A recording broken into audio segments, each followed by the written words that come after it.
ஒருத்தர் சொன்னாராம், ஏண்டி இனிமேல் நான் கோவப்பட மாட்டேன். அந்த அம்மா சொன்னாங்களா, ஏங்க என்னடி நீ ஃபர்ஸ்ட் சர்வீஸ் வரல, நான் செகண்ட் சர்வீஸ் போயிருந்தேன். ஐயா சமாதானத்தை குறித்து பேசினார், அன்பை குறித்து பேசினார். இனிமேல் நான் பொறுமையா இருப்பேனாராம். இந்த அம்மாவுக்கு சொல்ல முடியாத சந்தோஷம். இவர் வீட்டில் இருந்தாலும் எரிபுரின்னு இருப்பாராம். அதனால இந்த அம்மா சாப்பாடு கொண்டு வந்து வச்சுட்டு கேட்டாங்களாம், ஏங்க என்னவோ சொன்னீங்களே, என்னங்க இனிமேல் நான் சமாதானமா தான் உங்கள்கிட்ட இருப்பேன்.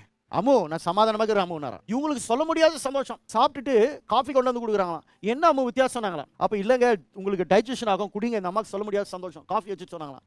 என்னங்க ஐயா என்ன சொன்னார், சொன்னேன் தானே அம்மு, சமாதானமாக தான் இருப்பேன், அன்பாக இருப்பேன், திட்டமாட்டேன். இரவு ஆயிடுச்சு.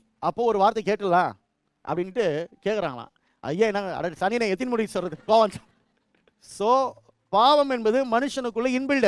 அது நம்முடைய ஜென்ம சுபாவம். நான் பாவி என்று உணர்ந்த அந்த டார்க்னஸ்ல மட்டும்தான் சிலுவையின் வெளிச்சம் நமக்கு தெரியும். அதனால தான் Bible is great, God's word is great. மனுஷனுக்குள்ள இருக்கிறத, இருதயத்தில் இருக்கிறத வெட்ட வெளிச்சத்துல கொண்டு வந்து நம்ம யார் என்றது கண்ணாடி முன்னாடி நிக்க வைக்கிறது சத்தியவேதாகும்.